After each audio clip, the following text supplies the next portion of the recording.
Vamos a ir a la palabra del Señor. Vamos a buscar Génesis capítulo 3 y vamos a buscar el verso 14 y el 15.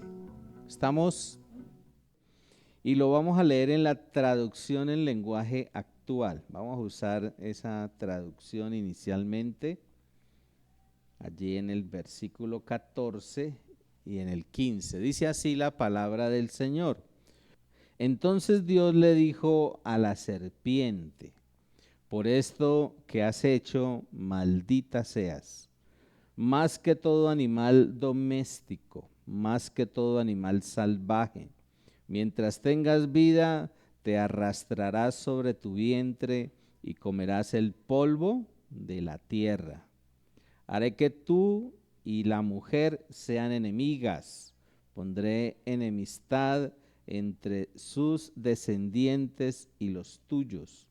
Un hijo suyo te aplastará la cabeza y tú le morderás el talón. Bueno, este pasaje es muy conocido por todos nosotros y en teología se le conoce como el protoevangelio. Es un pasaje que anuncia una acción extraordinaria de parte de Dios hacia toda la humanidad. Y esa acción de Dios a favor de la humanidad se debe a una necesidad que surge producto del pecado del hombre. Y aquí encontramos ese tema tan importante que es el tema de la redención. Es un tema que nosotros estamos recordando en estos días, en esta semana. Esta semana que se nos viene a partir de mañana es una semana que culturalmente y religiosamente, por tradición, se conserva, se desarrolla en todo el ámbito religioso, pero que tiene una significación muy profunda y a la que le deberíamos prestar atención, más que al tiempo, a la acción que hizo Dios en un determinado momento para redimirnos a nosotros. Y pensando en esto, pensando en este tema, entonces yo le colocaba un título a esta reflexión. Le coloqué un sacrificio que valió la pena. Y es verdad, porque lo que nos enseña la palabra de Dios es que hubo un sacrificio que valió la pena.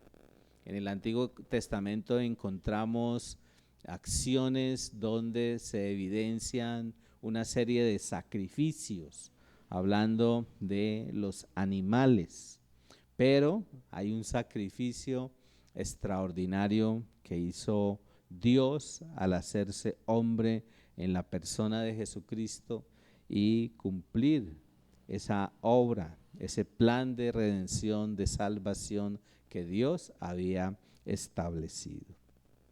Y todo esto que nosotros encontramos en la Biblia tiene que ver con las últimas palabras, las últimas expresiones que Jesucristo pronunció en ese tiempo de agonía, las últimas palabras en la agonía de Cristo en la cruz. Yo no sé si ustedes han tenido la experiencia de ver a una persona que está agonizando y que no fallece instantáneamente, sino que se demora en su proceso de fallecimiento. Y eso es doloroso para la persona, pero también es doloroso para los que están alrededor de esa persona. Esa escena que encontramos allí en la Biblia, donde Jesucristo está clavado en una cruz en medio de dos ladrones y está viviendo todo un proceso de agonía, es extremadamente dolorosa. Cuando uno la analiza y la entiende, pues eso nos causa a nosotros dolor. Pero Dios lo hizo por amor y valió la pena. Por eso decimos que este es un sacrificio que valió la pena. Es una obra extraordinaria. No podríamos darle un calificativo menor, ¿sí? Sino que es una obra extraordinaria, la obra que hizo Jesucristo a favor de cada uno de nosotros. Y tiene que ver con eso, con la redención de Dios a favor de la humanidad. Y de eso deberíamos reflexionar un poco con relación a la reflexión, que tiene que ver con un plan, que tiene que ver con una promesa que Dios anunció, que Dios proclamó desde el inicio de la creación. ¿Sí? Vemos desde el comienzo de la creación, desde el inicio de todo lo que nos narra la palabra de Dios, esa promesa y ese anuncio y esa proclamación de lo que nos dice allí respecto a ese plan de redención. Ahora, ¿por qué tenemos que ser salvados, redimidos, rescatados, comprados para poder desarrollar la libertad espiritual que hoy tenemos? Pues sencillamente porque los primeros seres creados, que son Adán y Eva, fueron personas que cometieron un error y que afectaron a toda su descendencia. Y mirando en ese mismo capítulo, en el verso 20, más adelante, en el verso 20 dice: entonces el hombre le puso a su esposa el nombre de Eva, porque ella sería la madre de todos los que iban a vivir en la tierra.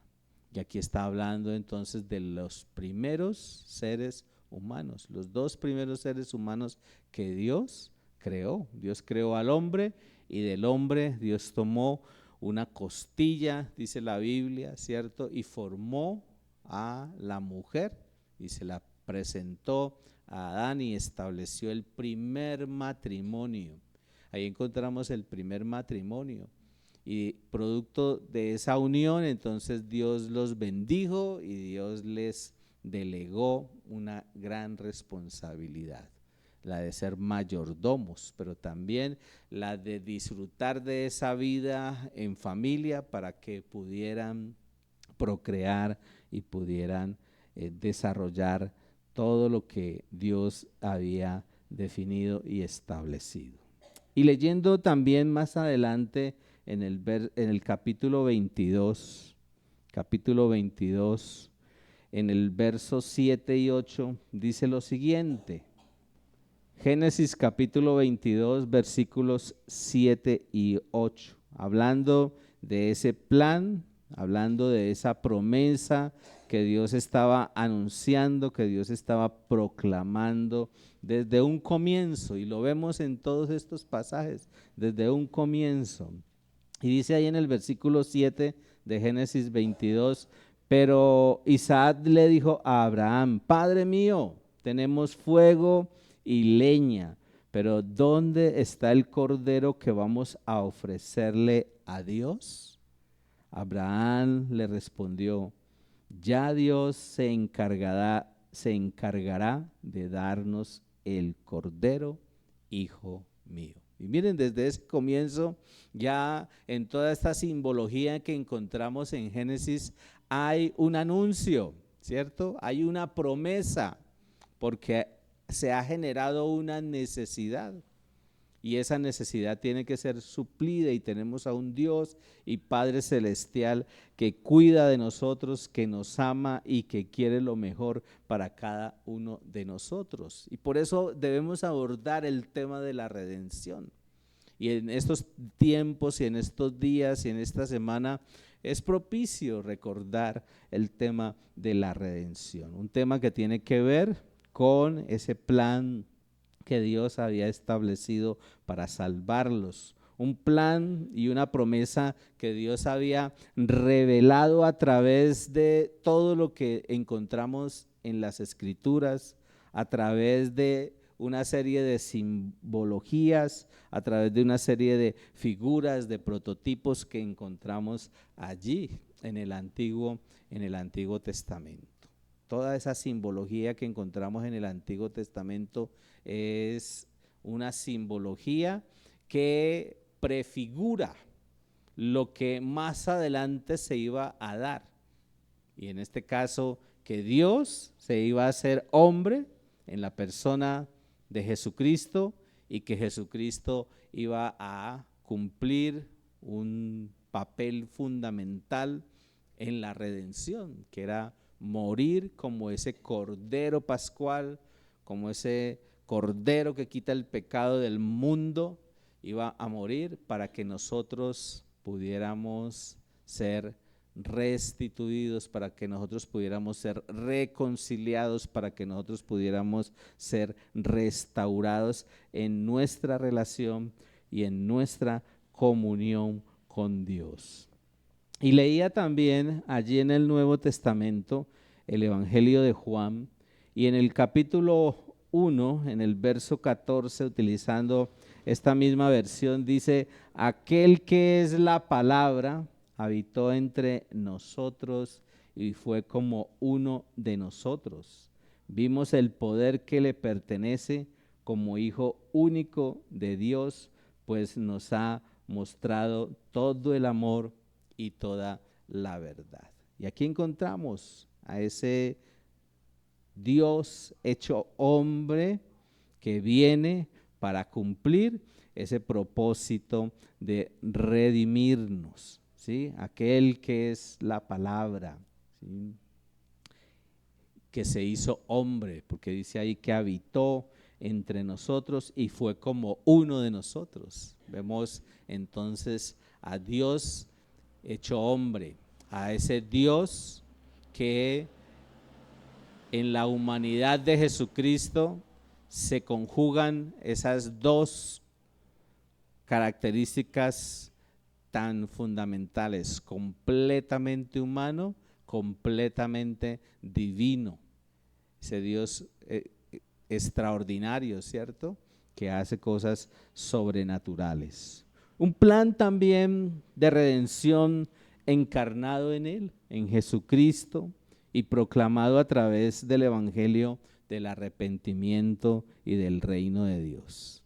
Y uno cuando mira y analiza la palabra del Señor, encuentra que ese plan de redención, al encarnarse en la persona de Jesucristo, se dio a conocer a través del Evangelio y a través de la proclamación de ese evangelio de arrepentimiento, pero también del establecimiento del reino de Dios. Y esa acción de alguna forma viene a ser el motivo de la sentencia de muerte a Jesucristo para que Él sea llevado a la cruz, ¿sí?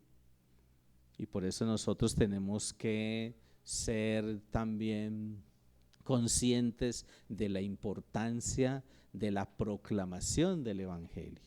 En este año que lo hemos catalogado como el 2024, el año de volver a casa, la proclamación del Evangelio tiene que ver con eso, con que nosotros le llevemos el mensaje del Evangelio a la gente, a las personas que podemos contactar, llámese amigos, conocidos, familiares, vecinos, etcétera, etcétera, a todas las personas a las que podamos acudir y a las que podamos llegar con los diferentes métodos o estrategias que Dios nos va dando para que esas personas se acerquen a Dios, para que esas personas lleguen a la casa de Dios, lleguen a la iglesia de Jesucristo, ¿sí? No meramente al lugar de culto, no meramente al lugar de reunión donde nosotros estamos, sino que se involucren, que se comprometan a ser miembros activos del cuerpo de Cristo. Y esa es una de las responsabilidades que nosotros tenemos como hijos de Dios. Y pensando en todo esto, entonces miraba allí devolviéndonos nuevamente a Génesis, allí en Génesis capítulo 3, versículos 14 y 15, miraba que aquí hay una primera promesa de redención. Ese pasaje del versículo 14 y del 15 es la primera promesa de redención, por eso le llaman el protoevangelio, por eso le llaman el primer anuncio del mensaje del evangelio, ¿sí? Donde Dios está anunciando la manera como va a redimir a cada uno de nosotros. Y hoy nosotros somos bendecidos, hoy nosotros somos benefactores, hoy nosotros somos receptores de todas las bendiciones, de todos los beneficios, también podríamos decirlo así, que la obra de Cristo ha generado producto del sacrificio que hizo nuestro Señor en la cruz. Aquí está ese sacrificio, y ese sacrificio está inmerso en medio de esa lucha del hombre y de Satanás, porque de eso es lo que nos está hablando allí. Dice: entonces Dios le dijo a la serpiente: por esto que has hecho, maldita seas más que todo animal doméstico, más que todo animal salvaje. Mientras tengas vida, te arrastrarás sobre tu vientre y comerás en el polvo de la tierra. Haré que tú y la mujer sean enemigas. Aquí hay una confrontación, y que es una confrontación constante, es una confrontación espiritual, y de la que nosotros debemos tener conciencia, porque a veces pensamos en la vida cristiana como que es una vida donde todo es color de rosa, ¿sí? A veces idealizamos, a veces, ¿sí?, especulamos mucho de cómo debería ser la vida cristiana, y resulta que la vida cristiana involucra, y la vida cristiana está inmersa en un conflicto espiritual, y estamos viviendo en medio de ese conflicto espiritual. Por eso nosotros debemos ser unos constantes intercesores, debemos estar intercediendo de manera constante, consistente. Esa primera promesa de redención, como nos lo muestra aquí Génesis capítulo 3, del 14 al 15, está inmersa en esa lucha que lidia el hombre y Satanás. Lo cierto, que también es una esperanza para nosotros, es que esa promesa de redención y esa lucha espiritual ya ha logrado una victoria. Hay una victoria asegurada por la muerte, como dice allí, de la simiente de la mujer, que es un símbolo, una representación de Jesucristo, ¿sí? Y que nos muestra que se logró el objetivo con la obra que hizo Jesucristo. Cuando uno hace planes y desarrolla esos planes y logra ver los resultados, uno puede luego evaluar y decir el impacto de esto que yo hice. Y eso se ve en el ejercicio de la proclamación del evangelio. Usted evangeliza a alguien e inmediatamente, a más tardar al día siguiente o a los 2 días, contacta a esa persona y le dice: ¿recuerdas que yo te compartí un mensaje? Y la persona pues tiene que acordarse, ¿cierto? Y uno le dice: ¿y quieres saber lo que implica esa decisión que tú tomaste? Las implicaciones de esa decisión tan importante que tú tomaste en tu vida. Y ahí uno inicia un proceso de concientización para que las personas puedan crecer, para que las personas puedan madurar. A eso nosotros le llamamos en Senfol consolidación, ¿recuerda? De nada nos sirve nosotros salir y lanzar el mensaje y no hacer el proceso de consolidación, porque perdemos el trabajo. Hacemos un esfuerzo, pero no logramos ganar a esas personas para Cristo. Porque ¿qué es lo que nos asegura que las personas han tomado conciencia de la decisión que en un momento de impacto evangelístico, cuando nosotros les sembramos el mensaje del evangelio, esas personas al abrir su corazón y al tomar una decisión de fe y hacer una oración de fe, no van a continuar el proceso? Es el hecho de edificarlas. Y eso nos lo enseñó también nuestro Señor Jesucristo. Por eso vemos que ante esa obra extraordinaria y ante esa victoria que ya está asegurada por la muerte de Cristo en la cruz, ¿qué debemos hacer con la gente? Lo que se hace con un bebé cuando recién nace. ¿Qué se hace con un bebé cuando recién nace? Hay que cuidarlo, ¿cierto? Hay que cuidarlo. ¿Qué pasaría si a ese bebé recién nacido inmediatamente nace, no empezamos a darle leche? Se enferma, ¿sí? Se enferma, no crece, no madura, no se desarrolla. Y eso sucede en la vida de mucha gente que ha recibido o que ha oído el mensaje, pero que no ha sido consolidada o que no ha sido edificada en los preceptos de la vida cristiana. Y leía en otro pasaje, allí en Gálatas capítulo 4, en el verso 4 dice: pero cuando llegó el día señalado por Dios, Él envió a su Hijo, que nació de una mujer y se sometió a la ley de los judíos. Y es interesante encontrar muchos apartes o muchas referencias también, como nosotros le llamamos en la palabra de Dios, en la Biblia, que evidencian que ese plan que Dios tenía un plan espectacular y tenía una forma como iba a desarrollar todo ese plan de redención. Se cumplió y se cumplió en Jesucristo. Por eso cuando nosotros estamos en estos tiempos, como se llaman, tiempos de Semana Mayor, de Semana Santa, como también le conocemos, son tiempos para nosotros aprovecharlos y proclamar ese mensaje. ¿A quiénes? A los vecinos, ¿sí? A los amigos, a los familiares, a los conocidos, a las personas que en su concepción religiosa de pronto aprovechan estos tiempos para otras cosas, ¿sí?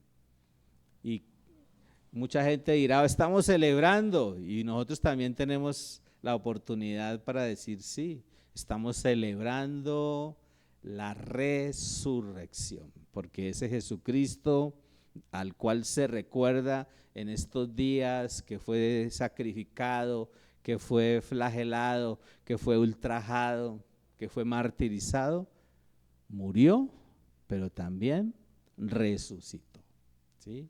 También resucitó. Y necesitamos entonces hacer conscientes a las demás personas. Ese Jesucristo llegó el día que Dios tenía determinado, fue enviado a este mundo, nació de la manera como nace todo ser humano y se sometió a la ley de los judíos, dice allí. Se hizo hombre. Y como también podríamos leer en el Antiguo Testamento, allí en Isaías, si ustedes me acompañan, en Isaías capítulo 7, en el verso 14, dice Isaías 7:14, hablando del nacimiento del Mesías, dice: Dios mismo les va a dar una señal, dice el versículo 14. La joven está embarazada y pronto tendrá un hijo, al que pondrá por nombre Emmanuel, es decir, Dios con nosotros.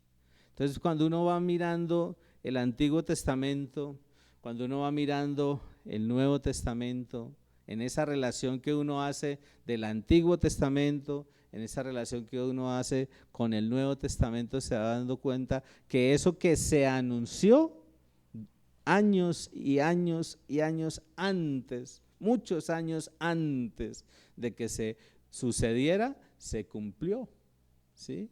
Aquí se está anunciando la venida del Mesías en Isaías 7:14.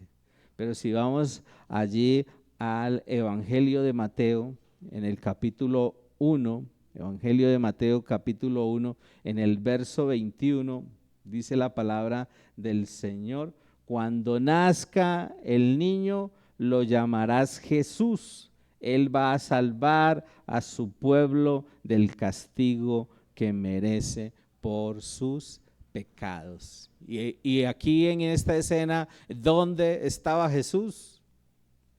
A ver, ¿dónde estaba Jesús?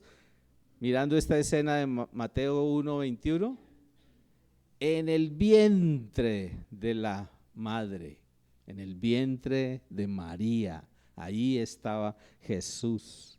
Y aquí el Espíritu Santo le está hablando a José, ¿sí? No repudies a esa mujer, ahí parafraseando, ¿no? No repudies a esa mujer, tómala, ¿sí? Porque ese será el Salvador.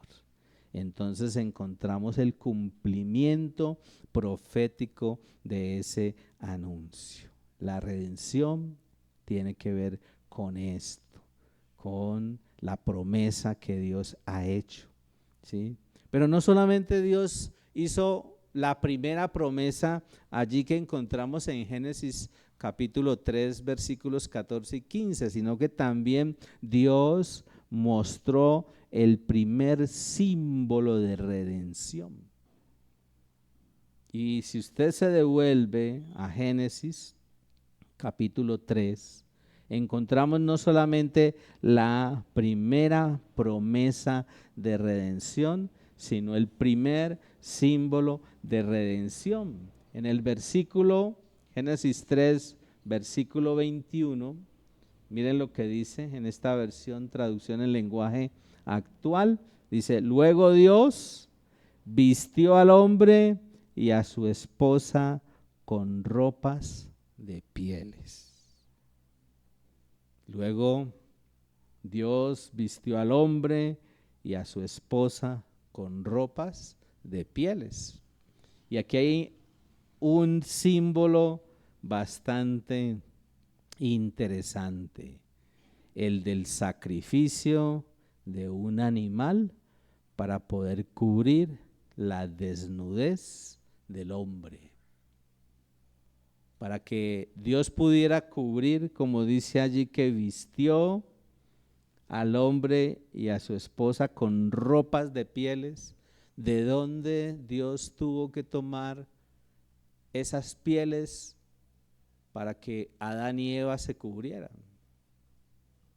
Porque aquí ya habían fallado, aquí ya habían pecado.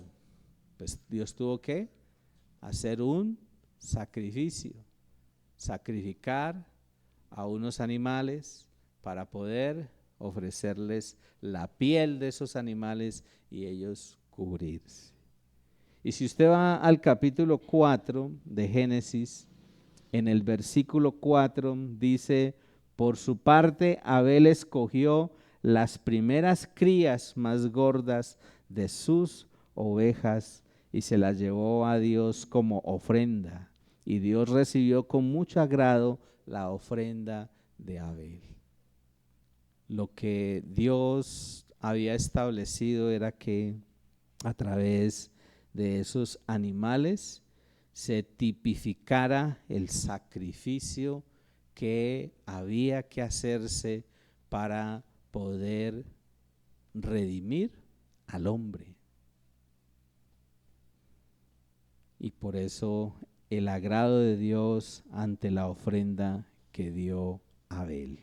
Y entonces aquí encontramos ese primer símbolo de redención, ese sacrificio de ese animal para cubrir esa desnudez, esa culpabilidad del hombre.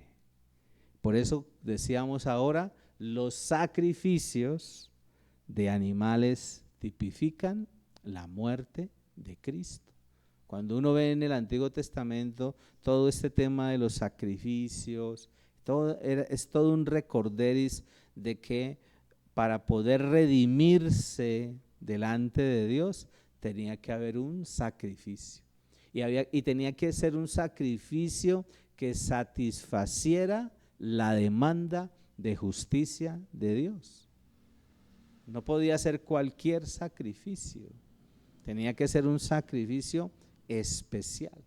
Por eso Dios le ponía tanta atención y por eso Dios enfatizaba tanto con relación al sacrificio, ¿sí? Hablaba del sacrificio, el animal que iba a ser sacrificado tenía que ser un animal en excelentes condiciones, ¿sí? Tenía que estar en excelentes condiciones. Tenía que ser un animal que no tuviera defectos, tenía que ser un animal sano. O sea, todos los elementos de que tenía que ser un animal puro, ¿sí?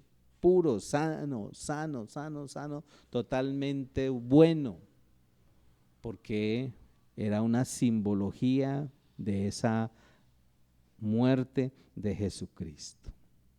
Y también dentro de todas estas curiosidades que uno encuentra pensando en la redención está el primer acto humano simbólico. No solamente encontramos el primer o la primera promesa de redención, no solamente encontramos allí en el Antiguo Testamento el primer símbolo de redención, sino que también encontramos el primer acto humano simbólico. ¿Y cuál es ese acto humano simbólico? El pedido que Dios le hace a Abraham de que Abraham sacrifique a su hijo. Ahí lo encontramos, ¿sí? Cuando leíamos ahora al inicio en el versículo 20, ¿recuerdan?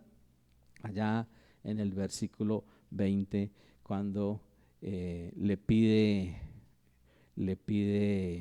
el hijo que le muestre, ¿no? En el 22, perdón, en el capítulo 22 de Génesis, en el 7 y en el 8, cuando le pide Isaac, ¿sí?, a su padre, ¿y dónde está el animal del sacrificio? Y Abraham, ¿qué dice? Que Dios iba a proveerlo, ¿no? Que Dios iba a proveerlo. Miren, desde esta época ya había en el pensamiento, en el imaginario de los seres humanos, había esa idea de que Dios un día sacrificaría o haría mejor un sacrificio que redimiría al ser humano para siempre. Y esto lo simboliza todo esto que estamos mirando y analizando aquí. Ahí encontramos entonces ese primer acto, ese primer símbolo humano que es el pedido de Dios a Abraham, ¿sí? Y que tiene que ver con sacrificio. Miren lo que encuentra uno en la relación de la importancia del tema del sacrificio. Cuando Caín mata a Abel, vemos allí una simbología de la víctima y el sustituto inocente. Por eso hay tanta relevancia en la Biblia con relación a ese primer acto de asesinato, ¿no? El primer asesinato que se encuentra allí en la Biblia es el de Caín a su hermano Abel, que tiene una simbología, ¿sí? El tema de Noé, que encontramos que cuando él, si quieren lo leemos en Génesis capítulo 8, Génesis capítulo 8 en el verso 20, dice, verso 20 y 21, dice: más tarde Noé construyó un altar para adorar a Dios, tomó entonces algunos de los animales y aves de todos los que Dios acepta como ofrenda y en su honor los quemó sobre el altar y cuando a Dios le llegó tan grato aroma, tomó la siguiente decisión. Aunque todo hombre y mujer solo están pensando en hacer lo malo desde su niñez, por ninguno de ellos volveré a maldecir ni destruir la tierra como esta vez. Y ahí es cuando aparece el arco iris. ¿Recuerdan? Aquí encontramos entonces un altar y un sacrificio. El caso de José y Benjamín, que también encuentra uno en el Antiguo Testamento. José como una víctima que había sido esclavo, vendido, y luego viene el sustituto que es Benjamín. Y en esa simbología se presentan dos aspectos muy importantes que son el perdón y la sustitución. Cuando todos los hermanos de José van a Egipto y son llevados delante de José y ellos no sabían que era José. ¿Recuerdan la historia? ¿Sí? Y él llora delante de ellos y les expresa a ellos que él los perdona. Eso está en Génesis 50, en el capítulo 50, en el verso 20, donde José les dice desde el 19. Sin embargo, José los tranquilizó y con mucho cariño les dijo: no tengan miedo, yo no soy Dios. Ustedes quisieron hacerme daño, pero Dios cambió todo para bien. Ustedes han visto ya lo que ha sucedido. Dios ha dejado con vida a mucha gente, así que no tengan miedo. Yo voy a cuidar de ustedes y de sus hijos. Y aquí vemos un acto de perdón y de reconciliación. Todos estos elementos son elementos que tienen que ver con este tema de la redención. La redención. Aquí también encontramos la relación del tabernáculo con esas palabras finales de Jesús.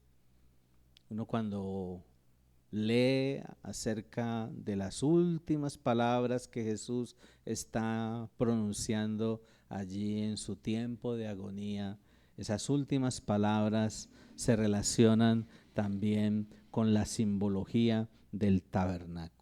Toda la simbología de los elementos del tabernáculo, los objetos, los colores, las medidas, se cumplen en la obra y en la vida de Jesucristo. Cuando estudiamos soteriología en la Academia de Liderazgo, nos hablan acerca de esto, ¿sí? Nos hablan del tabernáculo, de la forma como fue construido, de las tres partes. El tabernáculo está dividido en tres partes, ¿recuerdan? ¿Sí? Y cada una de esas partes y de los elementos que hay en cada uno de esos espacios tiene una simbología con relación a la obra y a la vida de Jesucristo. Y entonces la redención tiene todo un proceso, ¿sí? La redención tiene todo un proceso y la redención tiene que ver con el camino del Hijo de Dios hacia la cruz y que tiene que ser valorado por cada uno de nosotros. Cuando usted lee Isaías 57, cuando usted lee el Salmo 22, ahí relaciona todo ese sacrificio y la manera como iba a ser ese sacrificio. Por eso decimos que la redención tiene que ver con ese camino que tuvo que transitar Jesucristo hacia la cruz. Y por eso a Jesucristo se le conoce y se le distingue como el Cordero de Dios. En el Antiguo Testamento, en Éxodo capítulo 12 y en Éxodo capítulo 13, por tiempo no vamos a detenernos a leer todos estos versos, pero en Éxodo capítulo 12 y Éxodo capítulo 13 nos habla acerca de una fiesta, que es la fiesta de la Pascua.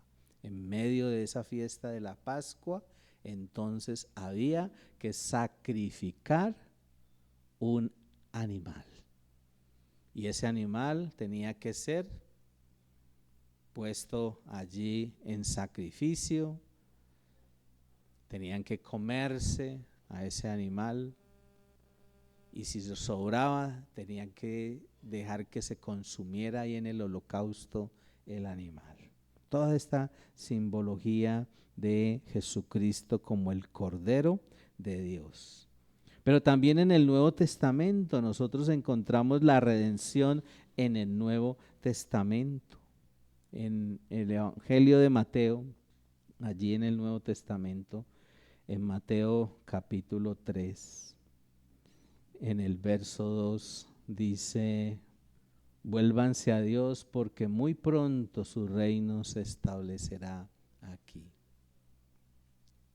La redención es ese aspecto fundamental para que se establezca el reino de Dios. Y Juan el Bautista está hablando acerca de eso. Igual en el Evangelio de Juan, si usted va allá a Juan capítulo 1, en el versículo 29, encuentra esta expresión de Juan que dice: al siguiente día o al día siguiente Juan vio que Jesús se acercaba, entonces dijo a toda la gente: aquí viene el Cordero de Dios que quita el pecado de la gente del mundo. Por medio de él, Dios les perdonará a ustedes todos sus pecados. ¿Cómo seremos redimidos? ¿Cómo seremos perdonados? ¿Cómo seremos restaurados en esa relación que debemos tener con Dios? Es a través del sacrificio que hizo Jesucristo en la cruz.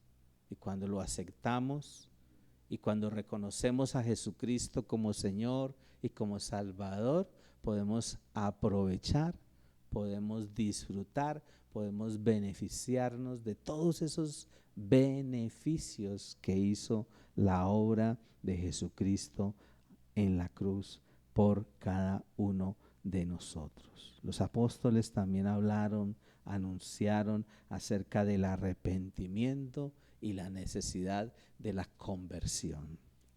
Y uno encuentra una escena muy interesante en la Biblia, en el Nuevo Testamento, y son las bodas de Caná. ¿Recuerdan? Las bodas de Caná fue una fiesta donde Jesús hizo su primer milagro, que fue convertir el agua en vino. Por eso la simbología del vino es muy importante, porque el vino representa la sangre del Cordero. El vino es una representación de la sangre, ¿sí? Jesús ahí en Mateo capítulo 26, ahí en esa cena que él estaba teniendo, Mateo 26, 28, dice en el versículo 28: esto es mi sangre, y con ella Dios hace un trato con todos ustedes. Esa sangre servirá para perdonar los pecados de mucha gente. Tomando la copa en su mano, él dijo: esto es mi sangre.